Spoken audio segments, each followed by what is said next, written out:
சாப்பிடும்போது பேசாதடா, நான் தான் சாப்பிடும்போது பேச வேணாம்னு சொன்னேன்ல. சோ இந்த பொன்னான வரிகளை வந்து நம்ம ரொட்டீன் லைஃப்ல டெய்லியுமே வந்து ஒரு முறை அல்லது 2 முறையாவது கேட்காத நபர் யாருமே இருக்க மாட்டாங்க. நம்ம முன்னோர்கள் வந்து எந்த ஒரு விஷயமே வந்து காரணம் இல்லாம சொல்ல மாட்டாங்க.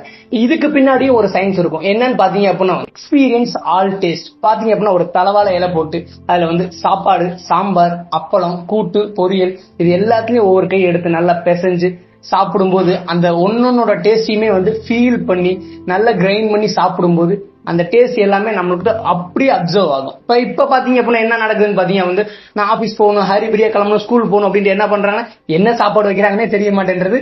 எடுத்து போறாங்க, அவங்க வாட்டுக்கு அள்ளி ஒரு மொபைல் வேற ஒரு கையில வச்சிடறோம், அள்ளி சாப்பிடறோம். என்ன சாப்பிட்டோம், அது உள்ள போதா என்ன ஏதுன்னே தெரியல, நம்ம வாட்டுக்கு கிளம்பி போறோம். இப்படி இருக்கும்போது பாத்தீங்கன்னா வந்து ஃபுட் வந்து நம்ம உடம்புல வந்து அப்சார்ப்ஷனே நடக்காது. சோ இதுக்கு பின்னாடி இருக்க சயின்ஸ் பாத்தீங்கன்னா வந்து இதுல எபிகிளாட்டிஸ் தான் மெயின் ரோல் பிளே பண்றாங்க.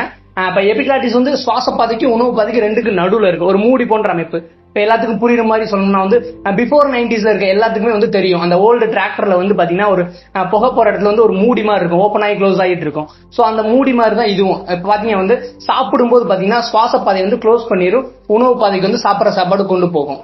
புரியுதுங்களா? வந்து மெயினான ப்ராசஸ் வச்சுங்களேன். இப்ப சாப்பிடும்போது பேசாதரா பொறையேறிடும் அப்படின்னு சொல்றாங்க பாத்தீங்களா, எதனாலன்னு பாத்தீங்க அப்படின்னா வந்து நம்ம சாப்பிடும்போது சாப்பாடு வந்து உணவு பாதைக்கு தான் கரெக்டா போகணும். ஆமா தானே? இப்போ வந்து உணவு பாதைக்கு போகாம நம்ம வந்து பேசிட்டே இருந்தோம் அப்படின்னா வந்து சுவாச பாதையும் இப்படி ஓப்பன் ஆக செய்யும். ரெண்டுமே க்ளோஸ் ஆகி ஓப்பன் ஆகி க்ளோஸ் ஆகி ஓப்பன் ஆகின்றனால கன்ஃபியூஸ் ஆகி இப்ப வந்து அந்த சாப்பிடுற சாப்பாடு ஃபுட் பார்ட்டிகல்ஸ் வந்து நம்மளோட சுவாச பாதைகளை போய் லங்க்கு போயிடும். சோ அப்படி போறதுனாலதான் வந்து அதை வெளியே ஏத்தணும் அப்படின்றதுக்காக மட்டும்தான் வந்து ஒரு குறையறது, ஒரு இருமல் மூலமா வந்து வெளியேற்றதுக்காக இது. சோ இதுதான் வந்து மெயினான ப்ராசஸ். இதுக்கு மேல வந்து ஏன் சாப்பிடும்போது பேசாத அப்படின்றது வந்து இந்த வீடியோ மூலமா தெரிஞ்சிருப்பீங்க அப்படின்னு நம்புறேன்.